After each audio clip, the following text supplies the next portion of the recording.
بسم اللہ الرحمن الرحیم۔ السلام علیکم۔ بیٹا پیدا کرنے کا آسان طریقہ۔ آج تک جس نے یہ طریقہ آزمایا ہے اللہ تعالیٰ نے اسے بیٹے سے نوازا ہے۔ مہینے میں ایک خاص وقت ایسا بھی آتا ہے جس کا عورتوں کو ضرور خیال رکھنا چاہیے۔ اگر اس وقت میں عورت سے سنت کے مطابق ہم بستری کی جائے۔ بسم اللہ الرحمن الرحیم۔ پیغمبر انسانیت صلی اللہ علیہ وآلہ وسلم کو نبوت سے قبل عرب میں لڑکی کی پیدائش پر مایوسی کا اظہار کیا جاتا تھا۔ کسی کے یہاں لڑکی کا پیدا ہونا برا شگون تصور کیا جاتا تھا۔ سب کے سب لڑکی کی پیدائش سے نالاں اور ترسا رہا کرتے تھے۔ پیدائش دختر کو بدترین حادثہ سمجھا جاتا تھا۔ لڑکی کے پیدا ہوتے ہی باپ اس سوچ میں پڑ جاتا تھا کیسے اس بلا سے چھٹکارا ملے، یہاں تک کہ نوزائیدہ جان کو زندہ درگور کر دینا بہتر فعل سمجھا جاتا تھا۔ اس ظالمانہ فعل پر کوئی افسوس مذمت محسوس کرنے والا نہ تھا۔ سب کے سب اس طرح کے فعل کے عمل کو وجہ افتخار سمجھتے تھے۔ جب محسن انسانیت صلی اللہ علیہ وآلہ وسلم نے یہ اعلان عرب والوں کے سامنے سنایا، قیامت کو بھول گئے جو ایسی حرکتیں کرتے ہو، اس دن اس زندہ درگور کی ہوئی لڑکی سے تمہارے سامنے پوچھا جائے گا کہ بتا تو کس گناہ میں قتل کی گئی تھی۔ اس طرح مظلوم بچی اپنے باپ کے خلاف ایک گواہی دے گی تو ان کی آنکھیں کھلیں۔ قانون اسلام کے جاری ہوتے ہی رفتہ رفتہ یہ پرانا دستور بھی مٹتا گیا۔ لوگ لڑکی کی پیدائش کو برا نہ سمجھ کر کچھ حد تک اچھا سمجھنے لگے۔ حضور نبی اکرم صلی اللہ علیہ وسلم کی تعلیمات کے نتیجے میں لڑکی کو بھی اللہ تعالیٰ کی نعمت سمجھا جانے لگا۔ دور حاضر میں ہم اور آپ کی اس بات کا مشاہدہ کر رہے ہیں کہ لڑکیوں کی پیدائش پر اظہار مایوسی اور بیزارگی کا مظاہرہ کیا جاتا ہے۔ یہ سب نادانی اور ناسمجھی کی علامتیں ہیں۔ اس لیے لڑکیوں کی صحیح تعلیم و تربیت کرنے والے، اچھے اخلاق و عادات سکھانے والے، سن بلوغت کو پہنچنے کے بعد ان کا نکاح کرنے والے باپ کو حضور اکرم صلی اللہ علیہ وآلہ وسلم نے جنت کی بشارت دی ہے، جیسا کہ حدیث شریف میں ہے۔ حضرت عبداللہ بن عباس سے مروی ہے، وہ کہتے ہیں کہ رسول اللہ صلی اللہ علیہ وسلم نے فرمایا، جس کے پاس کوئی لڑکی ہو اور وہ اس کو نہ تو زندہ دفن کرے اور نہ اسے برے حال پر رہنے دے اور نہ اپنے بیٹوں کو اس سے بڑھ چڑھ کر پیش کرے، اللہ تعالیٰ اسے جنت میں داخل کرے گا۔ اس حدیث شریف میں اس بات کو توجہ دلائی گئی ہے کہ لڑکیوں کو وبال جان نہ سمجھا جائے، ان کی پیدائش پر رنج و ملال کا اظہار نہ کیا جائے، ان کی صحیح نگرانی اور خبرگیری پر جنت کی بشارت دی گئی ہے۔ لہٰذا اس حدیث مبارکہ سے ہمیں اور آپ کو سبق حاصل کرنے چاہیے۔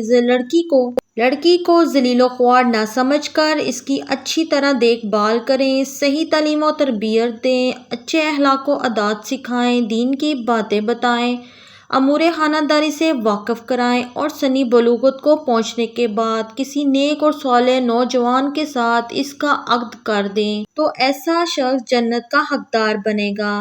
محترم ناظرین، یقیناً آپ کو یہ جان کر حیرانی ہوگی کہ لڑکا پیدا ہونے کی چاہت شوہر سے زیادہ بیوی کو ہوتی ہے کہ کسی طرح لڑکا پیدا ہو جائے، اور اس کے لیے ہزاروں بیکار حرکتیں کی جاتی ہیں، جھاڑ پھونک اور تعویذ گنڈے کیے اور کرائے جاتے ہیں، لیکن قدرتی اسباب جو مسبب الاسباب سے سبب کے طور پر لڑکا پیدا ہونے کے لیے اختیار کیے جاتے ہیں، ان اسباب سے ایسے غافل اور جاہل لیتے ہیں کہ ان کا کرنے کا پتہ حال تک بھی نہیں، اور نہ کوئی عامل کامل اس کو بتاتا ہے۔ بس اللہ تعالیٰ کی توفیق ہے۔ چند امور پیش کرتے ہیں، ان امور پر لڑکی کی خواہش مند عمل کریں اور اللہ تعالیٰ سے بھی برابر مانگتے رہیں۔ حالانکہ خود رب کائنات نے اپنی پاکیزہ کتاب میں ارشاد فرمایا ہے، آسمانوں اور زمینوں کا مالک اللہ تعالیٰ ہے، اور وہ جو چاہتا ہے پیدا کرتا ہے، جس کو چاہتا ہے لڑکیاں دیتا ہے اور جس کو چاہتا ہے لڑکے دیتا ہے، اور جسے چاہتا ہے بے اولاد بنا دیتا ہے۔ بس آپ اسباب اختیار کریں، کوشش کریں اور مانگتے رہیں، یعنی دعا کریں۔ یہ مجرب ہے، ایک بات یاد رکھیں کہ مرد عورت کا بغل گیر ہونا جو نفس کی لذت کے لیے ہوتا ہے عام طور پر امید کے خلاف نتیجہ نکلتا ہے۔ اگر یہی عمل نہایت غور و شعور اور وقفے کے بعد اختیار کیا جائے تو اولاد والدین کی منشا کے مطابق قادر مطلق کی توفیق و نوازش سے پیدا ہوتی ہے۔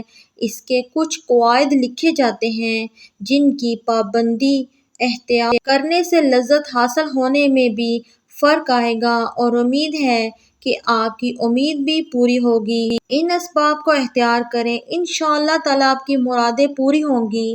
جیسا کہ ہم نے اوپر بتایا ہے کہ سبب اختیار کرنا انسان کا کام ہے اور نتیجہ اللہ تعالیٰ کے ہاتھ میں ہے۔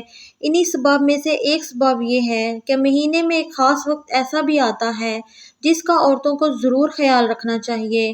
وہ وقت عورت کے لیے ایسا ہے جیسے جانوروں میں اس کی ماداؤں میں حرارت کا زمانہ ہوتا ہے۔ حیض سے فارغ ہونے کے بعد رغبت زیادہ ہوتی ہے اور کچھ عورتوں کو یہ خواہش پورے ماہ بھی رہتی ہے۔ ایسی عورتوں کو اولاد زینہ کا حمل جلد ٹھہر جاتا ہے۔ عورتوں کی یہ خواہش حیض کے بعد فوری طور پر رہتی ہے، پھر ایک ہفتے کے بعد اس کا اثر نہیں رہتا۔ حیض سے فارغ ہونے کے بعد جس قدر جلدی حمل ٹھہرے گا اس قدر قوی امید ہے کہ لڑکا پیدا ہوگا، اور اگر زیادہ تاخیر سے حمل ٹھہرے گا تو مؤنث یعنی لڑکی پیدا ہونے کا امکان زیادہ ہوتا ہے۔